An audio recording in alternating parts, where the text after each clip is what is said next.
I will be posting these re-uploaded reviews between our normal schedule, since the past is quite different from where we are now. They are damn near unwatchable, so I'd like to update them, and to give people a chance to see them.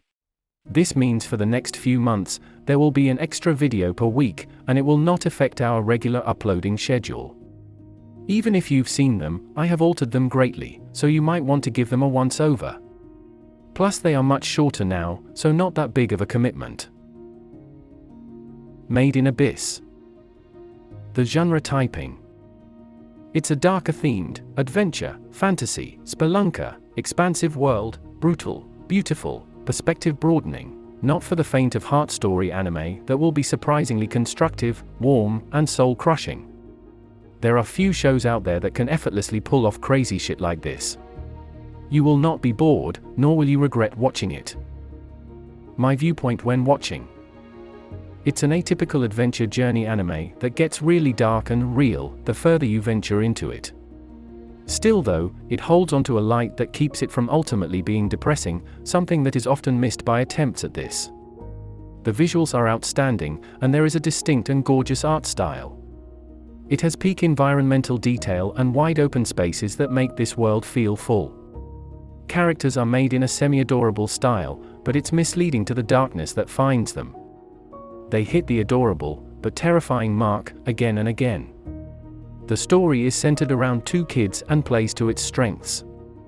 It's done very well, and this closeness with the characters attaches you to them, and them to each other. It just has a classic vibe. It has character, signature, and is inimitable. Is odd, and not afraid to address weird subjects, like boners, or animals eating each other, and other natural, but unspoken things. The whole story starts with foolhardy kids, and moves them towards facing harsh realities and growing up, in a twisted way. There is an underlying plot coexisting to the main one, and we don't completely know what's going on, but we know something is not right. When it ends, and we learn what the fuck everything means, I bet it'll slap. The progression is abnormal, and takes unexpected directions. Is symbolic of life, and the unforgiving nature of the world, and is majorly poetic. Shit gets brutal at times, and holy shit, the pain comes in waves. There is always some event that is totally fucked, like beyond normal fucked, yet the arc always seems to end in a way that allows for the terrible things to be accepted, and for us to move on in a positive way. It's insane how well they handle the sheer amount of darkness, and not only by making the audience feel it, but also helping them move past it is some sort of magical voodoo that I can't wrap my head around. The essence of this one is a true journey. Time and time again they repeatedly produce the same feeling after each arc, and it's consistently outstanding. Whoever writes this shit is a singular individual. The score creates a perfect ambience and elevates the natural mood. Absolutely goated, a work of brilliance. Is a masterwork, and deserves much more recognition. Greatest high points. The pinnacle of scenic world building. Is the very essence of what a journey is, and what I judge other journey types against. The MCs have a signature dynamic, and you are made to care about them. Has one of the highest levels of darkness and brutality I've ever seen. Has an equal level of warmth and kindness. There are complicated motifs and reasons for everything, yet not once did it feel like it was forcing itself to trying and tell me something. There's an elegance and grace to everything you see. It consistently, over multiple seasons, produced the same high-level feeling over and over again.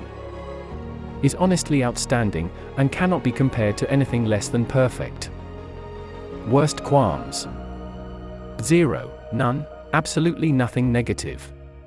It is without flaws. Persuasion? Well, if you need a reason to give it a shot, there might be something wrong with you. I will say, however, there is something I noticed after watching this. There are certain things in life that help improve a person, like inwardly. Sort of like catalysts, or tools that better round out a person's soul. I find that pain is one of those tools. It makes us re-evaluate our environment, and that leads us to grow wiser. And in life, we encounter all types of pain, and that's a good thing. The thing I've found, in this anime, along with a few others, is the difference in the complexity of the pain, and the intent or meaning behind it is of a higher focus. It's designed, and will produce a smoother, more rounded out understanding when you go through it. People I have met that watch these types of anime always end up knowing more about the consequences of the human heart. They are typically better people, and live the way I think people ought to. So if you want to become a better person, you should watch this.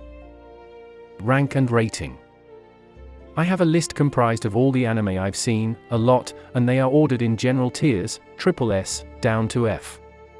Each tier has an upper, mid, and lower ranking, aside from the SSS class, that are unjudgeable to each other. Made in Abyss is number 6 in my top 10, and in the SSS class. Overall rating, 120 plus out of 100. Trauma rating, 94 out of 100. Warmth rating, 94 out of 100. Where to watch? This is not available to watch on Crunchyroll, and you must find it on HiDive or some pirated website like Anime 9. Also, the way you watch is in this order: Movie 1, Movie 2, Movie 3, and then Season 2. That is how it is currently, but Google it for yourself when the time comes. End of review. You're a cracked human being if you made it this far, thanks for that, and send me any suggestions of either something to watch and review, or if I have already seen it, I'll tell you what my thoughts were. So how'd it go? I don't think it was so bad. A little longer than normal, but there was just more to say. This is a top 10 after all. As I said at the start, I'm going to post these in between the norm, so that means every Thursday morning.